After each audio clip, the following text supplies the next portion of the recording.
Science 1 में आपका ये नेक्स्ट चैप्टर है। चैप्टर का नाम क्या है? Classification of element. ठीक है, एलिमेंट क्या होता है आई थिंक ये सबको पता है। जैसे कि सोडियम हो गया, मैग्नीशियम हो गया, क्लोरीन हो गया, आयरन हो गया, कॉपर है, बोरॉन है, कार्बन है, नाइट्रोजन है, ऑक्सीजन है, नियॉन है, ये सारे सब क्या है? एलिमेंट है। क्या है? एलिमेंट है। ठीक है, चैप्टर का नाम है क्लासिफिकेशन ऑफ एलिमेंट। तो इन एलिमेंट को क्लासिफाई करना ज़रूरी है या नहीं? क्यों क्लासिफाई करते हैं? पढ़ना इजी हो जाएगा। ओके, स्टडी करना इजी हो जाएगा। Anyone else? क्यों हम लोग क्लासिफाई करते हैं किसी चीज़ को? ओके, डिटेल इन्फॉर्मेशन गेन करने के लिए, स्टडी इजी करने के लिए, या सिमिलर टाइप का एक ग्रुप फॉर्म करने के लिए। जैसे कि हम सब के सब क्या है? मैमल्स। मैमल्स का मतलब क्या होता है? ऐसे एनिमल जो डायरेक्ट बर्थ देते हैं या मिल्क प्रोड्यूस करते हैं, उसको मैमल्स। तो हम एक कंप्लीट एक सिंगल कैटेगरी के अंदर आते हैं। ठीक है, horse, donkey, giraffe, lion, tiger, ये सब के सब मैमल्स के अंदर आते हैं क्योंकि ये अंडे नहीं देते। They have mammary gland to produce milk for their young one. वैसे ही यहाँ पे एलिमेंट्स का क्लासिफिकेशन ज़रूरी है, इनका ग्रुप फॉर्मेशन ज़रूरी है, ताकि एक कॉमन हेडलाइन के अंदर हम सारे एलिमेंट्स को या मोस्ट ऑफ द एलिमेंट्स को साथ में स्टडी कर सकें। ठीक है, जैसे कि सोडियम का एटॉमिक नंबर क्या है? 11। मैग्नीशियम का एटॉमिक नंबर क्या है? क्लोरीन का क्या है? 17। हाँ, खतरा। ठीक है, तो इस तरीके से क्लासिफिकेशन हम करेंगे ताकि जितने भी एलिमेंट्स हैं सब सीरियल वाइज अरेंज कर सके, 1 के बाद 2, 2 के बाद 3, 3 के बाद 4, और अकॉर्डिंगली उसको इस तरीके से क्लासिफाई करेंगे ताकि उसकी वैलेंसी मैच हो। देखेंगे एक एक करके।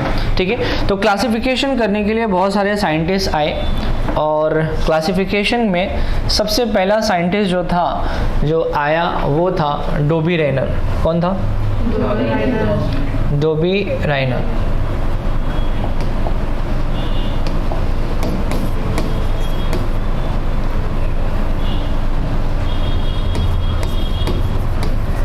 डोबी रेनर। ठीक है, डोबी रेनर के बाद में नेक्स्ट जो आया दैट वाज न्यूलैंड, और न्यूलैंड के बाद में जो आया वो कौन था?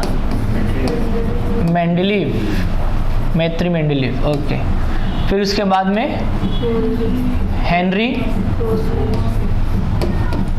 मोसले। ठीक है, ये 4 साइंटिस्ट लोगों ने बैक टू बैक इस प्रोजेक्ट के ऊपर काम किया, क्लासिफिकेशन के ऊपर काम किया। सबसे पहला क्वेश्चन अगर आएगा who was the first to classify the element, तो फर्स्ट बोलेगा तो कौन आएगा? Dobereiner. ठीक है, who was the successful one to classify, then he was Mendeleev. ठीक है, लेकिन मेंडलीव ने काम अधूरा छोड़ दिया था। The work of Mendeleev was completed by Henry Moseley, और आज हम लोग जो फॉलो करते हैं that is modern periodic table. Which table? Modern periodic table.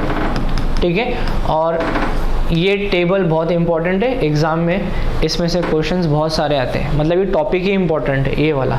इन तीनों में खाली आपको लॉज याद रखना है, तीनों के लॉज क्या है, और 2-2 पॉइंट इसके फीचर के, that is more than enough. But ये वाला कॉन्सेप्ट आपको एकदम डिटेल में स्टडी करना है, एक एक टॉपिक इसका डिटेल में स्टडी करना है। समझ में आ गया? स्टार्ट करते हैं पहले साइंटिस्ट से। First scientist was Dobereiner. क्या है? डोबी रेनर। ट्राइड का मतलब होता है 3। ट्राइड का मतलब क्या होता है? 3। तो डोबी रेनर ने क्या किया, जितने भी एलिमेंट्स थे, एलिमेंट्स के अंदर सबसे पहले उसने सिमिलैरिटीज देखा। क्या देखा? सिमिलैरिटीज। और सिमिलैरिटीज देखने के बाद में उसने पता लगाया कि इनमें कुछ तो कॉमन है, उनका जो एटॉमिक मास नंबर होता है उसके हिसाब से उसने उसको अरेंज किया, और अरेंज करने के बाद में एक स्पेशलिटी बताता हूँ मैं उसकी। ठीक है, जैसे कि यहाँ पे देखिए उसने Li का मतलब लिथियम, Li का मतलब Na का मतलब सोडियम, और K का मतलब पोटेशियम। ठीक है, इसने क्या करा, ये तीनों को लाइन से अरेंज किया। बीच में कौन आता है? सोडियम। मान लो आपको सोडियम का एटॉमिक मास नंबर नहीं पता है। क्या नहीं पता है? एटॉमिक मास नंबर नहीं पता है, लेकिन आपको लिथियम और पोटेशियम, ये 2 चीज का आपको मालूम है, लिथियम का, पोटेशियम का। ठीक है, तो डोबी रेनर ने क्या बताया कि लिथियम का और पोटेशियम का ठीक है, दोनों को ऐड करके 2 से डिवाइड कर दो, दोनों को ऐड करके 2 से डिवाइड कर दो, जो भी उसका आंसर आएगा that is atomic mass of the middle element. ठीक है, फॉर एग्जाम्पल मैंने आपको दिया ABC, इसका एटॉमिक दे दिया 12 और इसका मैंने आपको एटॉमिक नंबर दे दिया 16 और मैंने बोला इसका फाइंड करो। ठीक है, पहले वाले का दे दिया, लास्ट वाले का दे दिया और बीच वाले का फाइंड करने बोला। ठीक है, तो क्या करने का, 12 प्लस 16 डिवाइडेड बाय 2, ठीक है, that is equal to 14। Mean निकाला है ना आप लोगों ने, फिर जाओ, मीन निकाला है क्या नहीं आपने, निकाला ना मीन। मीन कैसा निकालते हैं, अगर ऊपर 2 वैल्यू है तो 2 से डिवाइड करने का, 3 वैल्यू है तो 3 से डिवाइड करने का, 4 वैल्यू है तो 4 से डिवाइड करने का। बट यहाँ पे सिर्फ 2 ही वैल्यू है तो मीन के लिए क्या आएगा 2। या और सिंपल बता दूं, इन दोनों के बीच का नंबर क्या है 14। ठीक है, अगर मैंने आपको नंबर दिया 9 और 11 तो बीच का नंबर क्या रहेगा, उसको बोलते हैं मीन। क्या बोलते हैं इसको, मीन। ठीक है, तो इसका मीन क्या निकलेगा 23। यकीन नहीं है तो आप निकाल के देख लो, आपको 23 के आसपास आंसर मिलेगा। तो मीन रहेगा उसका एटॉमिक मास इन दोनों का। ठीक है, ये ट्राइड आपको याद रखना है, lithium sodium potassium, lithium sodium potassium, बोलिए लिथियम सोडियम पोटेशियम, वापस बोलिए लिथियम सोडियम पोटेशियम, वापस बोलिए लिथियम सोडियम पोटेशियम, वापस बोलिए लिथियम सोडियम पोटेशियम। वैसे यहाँ पे नेक्स्ट है कैल्शियम, क्या है, स्ट्रोंटियम और barium, calcium, strontium and barium. और लास्ट वाला है chlorine, bromine, iodine, chlorine, bromine, iodine, बोलिए। इन सबके केस में ना किसी एक का अननोन रहेगा। ठीक है, उस अननोन को फाइंड करने के लिए बाकी 2 को प्लस करके क्या करना है 2 से डिवाइड करना है, या दोनों के एकदम बीच का सेंटर नंबर आपको निकालना है। अगर आप लॉजिकली उसको निकाल सकते हो तो ये निकाल लीजिए। ठीक है, और ये जो भी कुछ आएगा that will be the actual mass या actual atomic mass of that particular element. Clear है concept? I will come back to this topic then.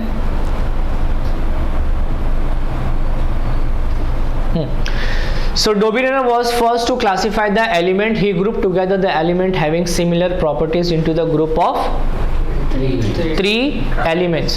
Three elements that is called as triad. ठीक है, वापस देख लो। He grouped together the element having similar properties. एक जैसे property वालों को उसने एक ग्रुप बनाया, सिमिलर प्रॉपर्टीज।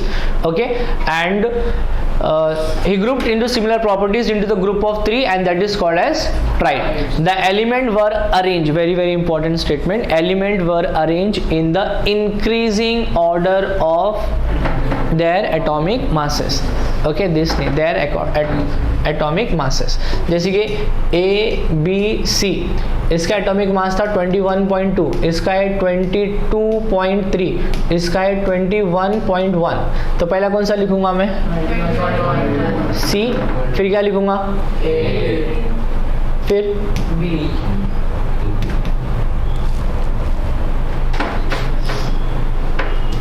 A और फिर B। समझ में आया? So they are arrange in the increasing order of their atomic masses. Next, he observed that the atomic mass of the middle element was approximately the mean of the atomic masses of the other two element. ठीक है, बीच वाला, जो बीच वाला रहेगा उसका atomic mass will be the mean of other two. आगे और पीछे का मीन निकालेंगे तो जो आंसर मिलेगा that answer will be the answer for the atomic mass of the middle one. Clear है? तो ये इसका ये हो गया। यहाँ पे उसकी जन्म तारीख और मृत्यु की तारीख दी है, वो आप देख लो, एग्जाम में उसके बारे में कोई क्वेश्चन नहीं आएगा आपको। इसका पूरा नाम जो है जोहान वॉल्फगैंग डोबीरेनर, और he was a German scientist, professor for the chemistry and pharmacy at the university of Jena. ठीक है, ये इसके बारे में कोई इतना इंट्रोडक्टरी आपको याद नहीं रखना है, just for your reference I have given you, ये बता दिया मैंने आपको। नेक्स्ट आ जाइए, डोबीरेनर ट्राइड के लिमिटेशंस। ठीक है, लिमिटेशंस का मतलब क्या होता है? लिमिटेशंस का मतलब मतलब उसका रूल जो है हर जगह एप्लीकेबल नहीं रहेगा, कहीं कहीं ऑब्जेक्शंस भी रहेंगे उसके, मतलब कहीं कहीं डिफ़ॉल्ट भी रहेगा वो, ठीक है। तो डिफ़ॉल्ट्स को कलेक्टिवली हम क्या बोलेंगे, उसके रूल्स के कुछ लिमिटेशंस है। It was not completely successful. अगर सक्सेसफुल होता तो न्यूलैंड क्या करता, कुछ करता? फिर नहीं। न्यूलैंड सक्सेसफुल होता तो मेंडलीव आके क्या करता था? कुछ नहीं। और अगर मेंडलीव ने पूरा कर दिया होता, हेनरी मोस्ले क्या करता था? ठीक है। तो he was not a successful one, he was the first to start the classification but not the successful one, ठीक है। सो इसके कुछ लिमिटेशंस है, कुछ ड्रॉबैक्स है। Point number 1, Dobereiner could identify some triad. अभी एलिमेंट्स इतने सारे हैं और उतने सारे एलिमेंट्स में से उसने सिर्फ इतनों को ही आइडेंटिफाई किया, तो बाकी कौन करेगा? समझ में? आपका सिलेबस इतना सारा है, आप पढ़ के टेस्ट के लिए इतना सारा ही है, एग्जाम के लिए, तो बाकी कौन पढ़ेगा? लिमिटेशंस है ना आपके भी, भाई मैं नहीं कर सकता हूँ सर, सुबह में ये करता हूँ, दोपहर में ये करता हूँ, शाम में ये करता हूँ, सो जाता हूँ, फिर दूसरे दिन वही करता हूँ बोले, तो लिमिटेशंस है। वैसे इसी का लिमिटेशन क्या था, इसके टाइम पे बहुत सारे एलिमेंट्स थे लेकिन सबको प्रॉपरली वो आइडेंटिफाई नहीं कर पाया और थोड़ों को ही ग्रुप में अरेंज कर पाया, ठीक है। Therefore it is applicable to very few elements. Other tried, मतलब अदर तीन के जो ग्रुप थे उसको ऐसा कुछ रूल फॉलो नहीं करता था। उसका रूल क्या था, जैसे मैंने लिखा A B C, so A plus C divide by 2 is equal to B, बराबर ना। तो ये रूल सबके लिए एप्लीकेबल होना चाहिए, बट ये सबके लिए एप्लीकेबल नहीं था, ठीक है। So other triad did not obey Dobereiner's triad. Next आया न्यूलैंड। न्यूलैंड नाम है, न्यूलैंड ऑक्टेव नाम नहीं है, न्यूलैंड नाम है, ठीक है। और ऑक्टेव जो है, ऑक्टेव एक टर्म है, लाइक मोनो मतलब 1, डाई मतलब 2, ट्राई मतलब 3, टेट्रा मतलब 4, पेंटा मतलब 6, हेक्सा मतलब 7, हेप्टा मतलब हेक्सा मतलब 6, हेप्टा मतलब 7। ऑक्टा बोलेंगे तो 8 होता है, ठीक है। ऑक्टा बोलेंगे तो क्या? 8। नोना बोलेंगे तो 9 और डेका बोलेंगे तो 10। समझ में आया? सो न्यूलैंड्स ने क्या रूल बताया कि उस ऑक्टेव नाम कैसे आया। एक्चुअली ये जो है ना, नाम सुना है आपने, सारे गा मा पा धा नी, सा नहीं आता है ना, बोलो सारे गा मा पा धा नी सा। सा के लिए आपको वापस इसके सा के लिए वापस आपको कहाँ पे आना पड़ेगा? पहले वाले पे आना पड़ेगा। तो ये फर्स्ट रिदम है, ये सेकेंड है, ये थर्ड है, ये फोर्थ है, ये फिफ्थ है, ये सिक्स्थ है, ये सेवेंथ है, और 7 के बाद 8वां एलिमेंट जो रहेगा वो वापस से पीछे पलटा दिया जाएगा। इसका मतलब क्या होता है, जैसे कि इसका मौसम ठंडा है, इसका थोड़ा ठंडा है, इसका थोड़ा गर्म हुआ और गर्म हुआ और गर्म हुआ, ठंडा हुआ और ठंडा हुआ और एकदम ठंडा हो गया। तो एलिमेंट्स को इस तरीके से अरेंज किया है कि मतलब इंक्रीजिंग ऑर्डर में रखा है, बट लास्ट वाला वापस से सिमिलर किसकी तरह हो जाएगा? फर्स्ट वाली की तरह। अगेन एलिमेंट्स इतने सारे हैं और इसका रूल जो है थोड़े को ही एप्लीकेबल था, बाकी को एप्लीकेबल नहीं था, ठीक है। हुआ क्या कि जैसे कि मान लो A B C D E F G, अब H वाला कहाँ पे जाएगा? इसके पास। तो 8वां एलिमेंट किससे सिमिलर रहेगा? फर्स्ट वाले के साथ, ठीक है। अब हुआ क्या, थोड़ा उसने अरेंज किया, उसके बाद उसको पता चला अब 8वां नहीं 9वां वाला सिमिलर है। होना क्या चाहिए था? 8वां वाला, लेकिन अब क्या हो रहा है? 9वां वाला। तो उसने एड़े ने क्या किया, सॉरी मतलब दिमाग है अपना अपना, उसने क्या किया, एक ही बॉक्स में, ठीक है, देखो उसने क्या किया, A B C D E F G H, H यहाँ पे आना चाहिए अकॉर्डिंग टू रूल, लेकिन H वाला इससे सिमिलर था ही नहीं। H के बाद कौन सा लेटर आता है? I सिमिलर है। तो उसने क्या किया, A B C D E F G H, और बोला देखो I यहाँ पे आ गया।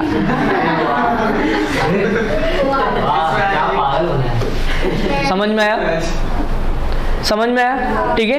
तो ये रूल तो एप्लीकेबल हो नहीं रहा है, फिर क्या हमको कैसा मालूम पड़ेगा कभी 2 डालने का, कभी 3 डालने का, ठीक है, तो ये रूल भी फिर उसका एक्सेप्ट नहीं किया गया और इसके ऊपर भी लिमिटेशंस थे। लिमिटेशंस हम देखेंगे। When the elements are arrange in the increasing order of their atomic masses, every 8th element have properties similar to that of the first one. याद रहेगा ना? हाँ, इसके बारे में भी दिया है, ये कहाँ कहाँ क्या क्या हुआ था इसके साथ में, और इसके टाइम पे कितने एलिमेंट्स डिस्कवर थे, 56। ये इंपॉर्टेंट स्टेटमेंट, इसको भूलना नहीं। How many elements were discovered the time of 56 elements was discover during the time of Newland. ठीक है, लिमिटेशंस देख लेते हैं इसके, उसके पहले फीचर्स देख लो।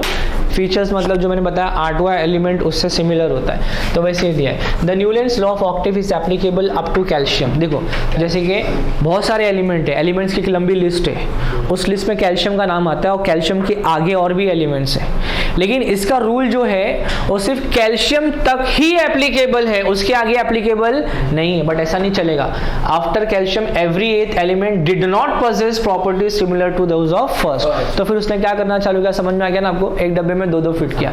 ही वॉज नहीं आएगा, ही एज्यूम, अच्छा सॉरी, हाँ ही नहीं है, 8 है वो। तो it was assume by Newland that only 56 element existed. मैं बोलूँ कि अभी इस यूनिवर्स में सिर्फ 17 प्लैनेट्स है, तो हो सकता होंगे, क्योंकि 17 ही डिस्कवर हुए मेरे टाइम पे, तो मैं जितना देखूंगा उतना ही बोलूँगा ना कि अगली भी बात बताऊंगा, है ना। मेरे बाद कोई आएगा वो बोलेगा नहीं 17 नहीं 117 है, वो अपने ऑब्जर्वेशन पे, है ना। तो इसका मतलब ये नहीं कि मैं जो बोल रहा हूँ गलत है, मैं जो देख रहा हूँ वो बता रहा हूँ, ठीक है। और इसका मतलब ये नहीं कि मैं जो देख रहा हूँ खाली उतना ही है, और भी तो है जो देख नहीं पा रहा हूँ। बात समझ में आ रही?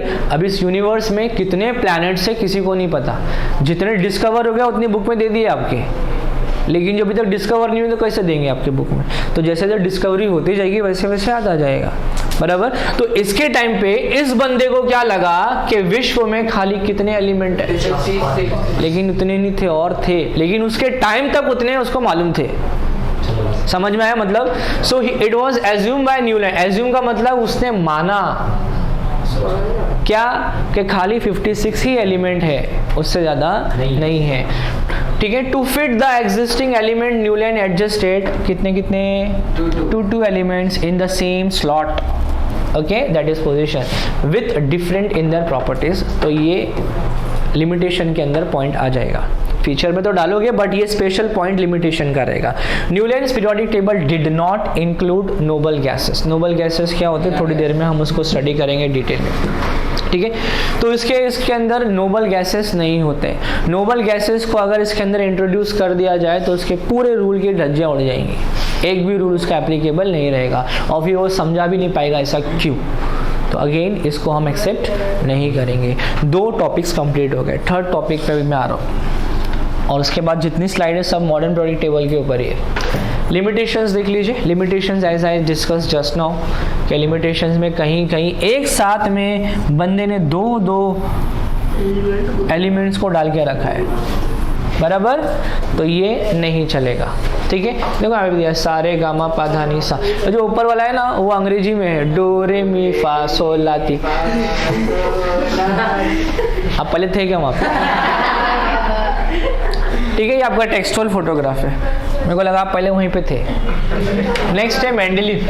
इन लोगों को टाइम ही नहीं मिलता था ट्रिम व्रिम करने के लिए, मतलब जिस काम में लग गए, बोले जब तक वो उसको पाए तकमील तक नहीं पहुंचा दे जब तक वहीं पे बैठे रहेंगे, ठीक है। तो ये इसके लिए सब साइंटिस्ट लोग जो है अपने ऊपर ध्यान नहीं देते थे, ठीक है, वो ज़्यादातर ध्यान देते थे कि आपकी बुक में क्या सिलेबस आ सके, ठीक है। Dmitry Mendeleev, okay, Russian chemist है। केमिस्ट का मतलब जो केमिस्ट्री स्टडी करता है, मेडिकल दवाइयों के बारे में स्टडी करता है, ठीक है, उसको केमिस्ट बोलते हैं। Mendeleev examine the relationship between the atomic masses of the element and their physical and chemical properties. He concentrated on the compound formed by the element with oxygen, hydrogen as they were reactive and form compounds with the most other element. उसको पता चला कि बहुत सारे element जो है oxygen और hydrogen के साथ में हरकत करते हैं, तो ये हरकत उसकी पहचानना जरूरी है, और हरकत पहचानने के बाद में उसने क्लासिफिकेशन करना स्टार्ट किया। He arranged the element according to their increasing atomic mass. Very very important statement. मक्खी बैठी है कहीं पे, ठीक है. Increasing atomic masses and shown the repetition. अच्छा इसको जाने दो, खाली यहाँ तक ध्यान दो. He arrange the element according to their increasing, बोलिए increasing what, atomic masses. Increasing what, atomic masses. ठीक है, इसका पूरा टेबल जो था वो किसके ऊपर डिपेंड था, इंक्रीजिंग एटॉमिक मासेस. बोलिए इंक्रीजिंग एटॉमिक मासेस. वापस बोलिए इंक्रीजिंग. इसके पहले वाला भी जो था वो भी एटॉमिक मास पे था, उसके पहले वाला जो था वो भी एटॉमिक मास पे था. मास, एटॉमिक मास का मतलब प्रोटॉन और न्यूट्रॉन को प्लस करना एक एटम के अंदर. लेकिन इसके बाद जो साइंटिस्ट आया हेनरी मोस्ले, उसने जो तीनों ने जिस चीज़ पे ध्यान दिया था उससे हटके उसने कुछ क्या बोलते हैं ना कि जो हर किसी ने जो काम किया आप भी वो काम करें तो आपको भी वही मिलेगा जो सबको मिला है. अगर आपको कुछ अलग से कुछ चाहिए तो आपको वो करना पड़ेगा जो उन लोगों ने नहीं किया है. तो इसने क्या किया था, हेनरी मोस्ले ने एटॉमिक मास पे ध्यान नहीं दिया था, एटॉमिक नंबर पे ध्यान दिया था. एटॉमिक नंबर का मतलब होता है नंबर ऑफ इलेक्ट्रॉन. क्या होता है, नंबर ऑफ इलेक्ट्रॉन. ठीक है, एटॉमिक नंबर मतलब नंबर ऑफ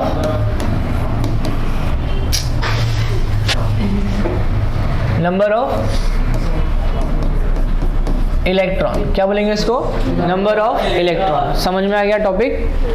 ठीक है, सो इसके बाद में टेक्सटुअल है, ये उसका टेबल है.